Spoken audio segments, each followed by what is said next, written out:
Ignition sequence start.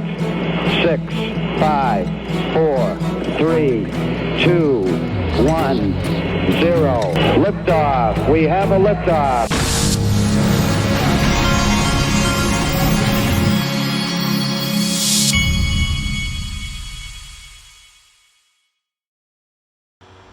Hey everybody, this is the Digital Asset Investor, and my son, who's 19 now, asked me the other day he said he wanted to learn about investing, and so I sat him down, and the first thing that I told him is this. He wanted to know about it, so I explained to him that days like today are when the money's made, like in crypto today. If you've really studied your investment and understand it. And basically, I told him, look, the irony of crypto or any other investment, or in this case, crypto, my phone rings and off the hook, and I get texts like crazy whenever the market's up. But those same people I don't hear from when the market's down. The problem is that 99% of investors do it just that way. They don't. First of all, the first mistake they make is they're just hearing from someone that this is a good investment. They're not really looking into it, most people. They're just waiting for somebody to tell them, oh, this is a good investment. But that's the extent of their knowledge. So what they do is when they buy it and the market goes down, they get freaked out because they don't understand what they hold. But they call you off the hook, should I buy more, when the market goes up. The mistake they're making is that you accumulate, and I'm not a financial advisor, and my son knows it too. This is what I do. I accumulate. If I have money available, I don't ever invest like crazy sums. I invest a little bit along the way. So it might be a couple of $100 here, or if I've got if I'm in a good position, maybe $500. But I accumulate slowly, and I wait for moments like today to accumulate. And the reason I can so comfortably do it is because I know what I hold. I understand. I've studied what I'm investing in. This seems like a simple concept, but if young people could get this through their heads, people like Warren Buffett have become billionaires with this simple philosophy. And it's not hard to figure out.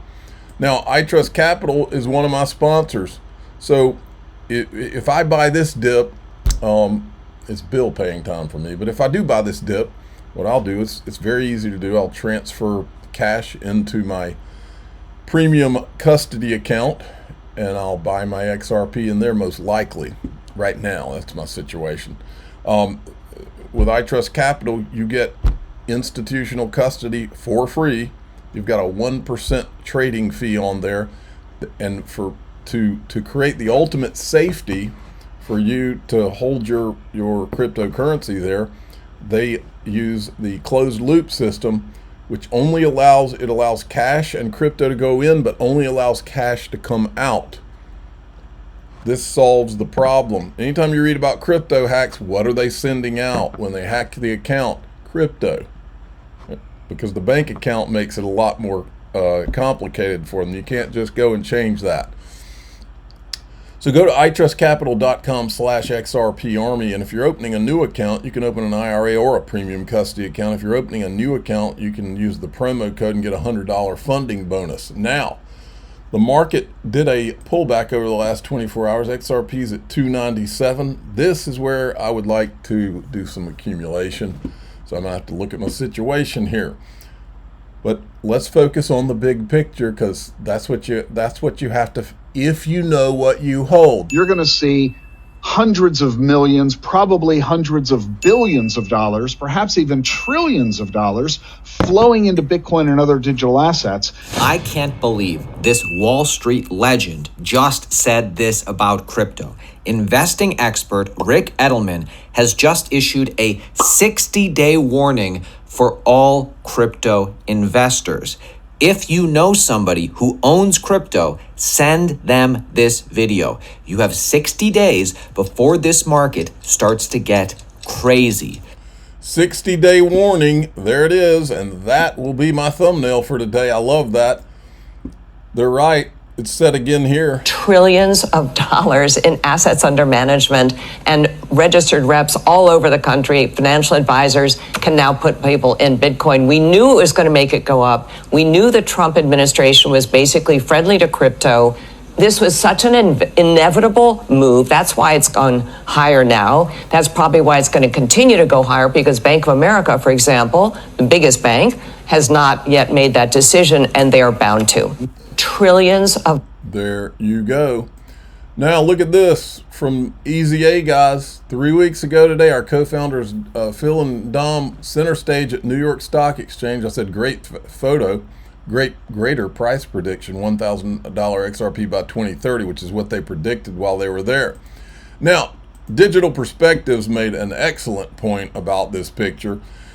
For those of you that have been around, I mean, the XRP community was literally infiltrated by all these poisonous negative vipers about the XRP ledger, and they tried to scare everybody. Oh, there's no development and all this.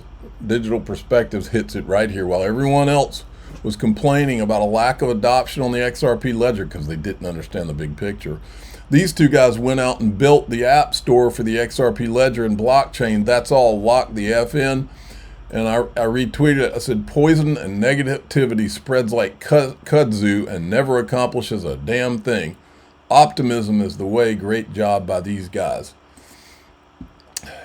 See, this is one of the things that's coming too. Goldman Sachs expects the Fed to cut interest rates 3 times this year, starting in September, I believe, is what they think. So while you see these pullbacks, you need to be thinking about what the opportunity is going forward. At least that's what I do, because you know I'm not a financial advisor. Now, this woman fascinates me, Kathy Wood. She's like Tom Lee. Almost every single day we see videos just like this one where she makes statements that aren't even true and is never questioned on any of them. Because it does appreciate over time. Now you go through, it's volatile, no question, and that's the first thing people have to know about it. But it is becoming less volatile as more and more investors hold it.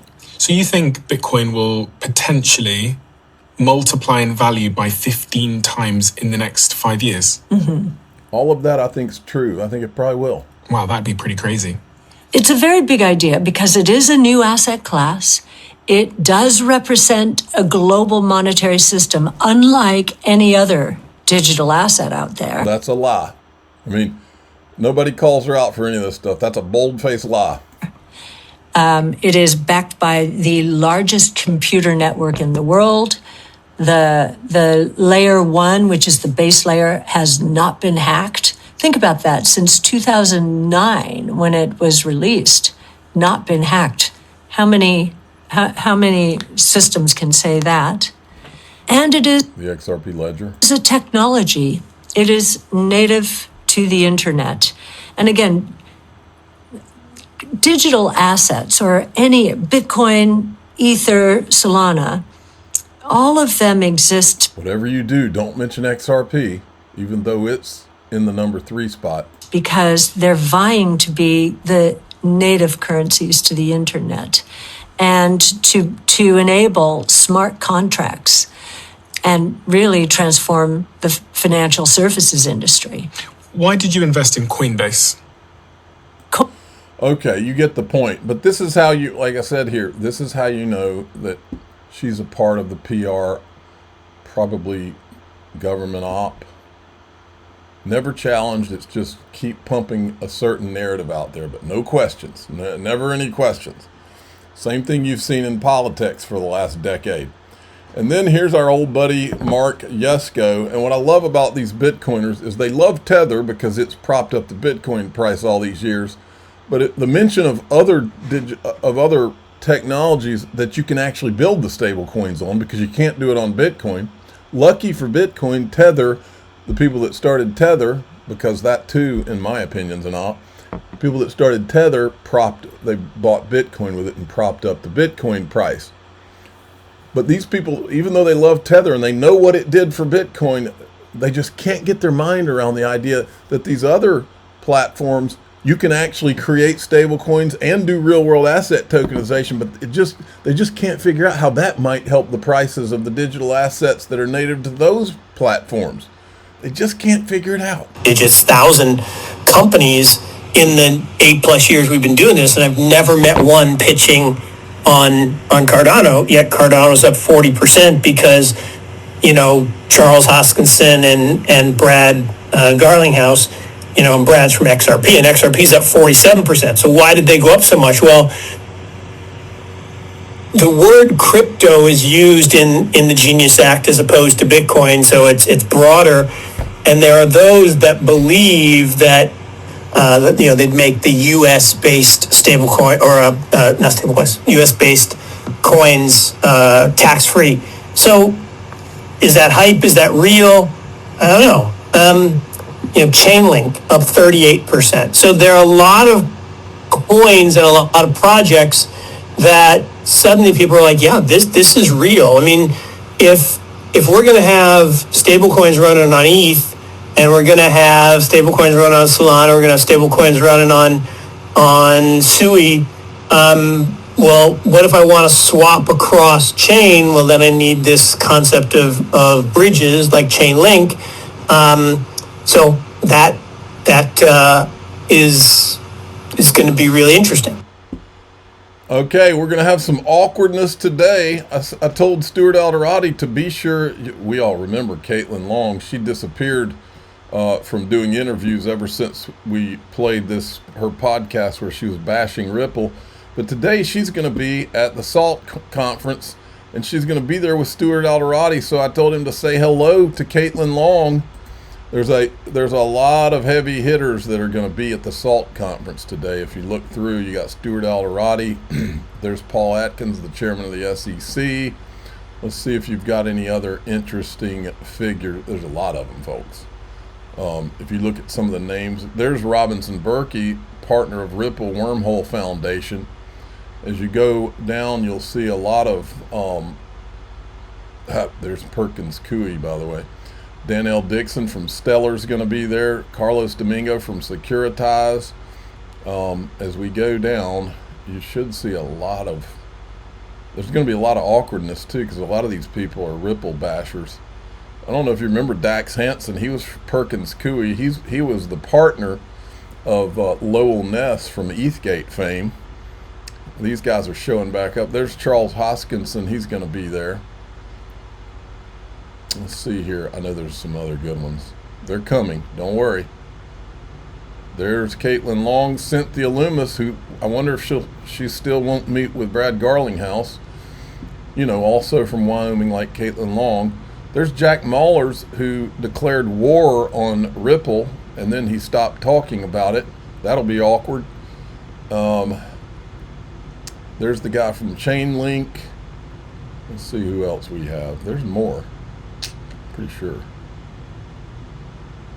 Oh yeah, there's Kyle Samani. He's the guy that from ETHgate fame that shorted. He and his partner at Multicoin Capital bragged about shorting XRP because they thought that the SEC might file a lawsuit against it, calling XRP a security, and they just happened to have A16Z and Union Square Ventures as limited partners, and those were the guys that were in the room during ETHgate.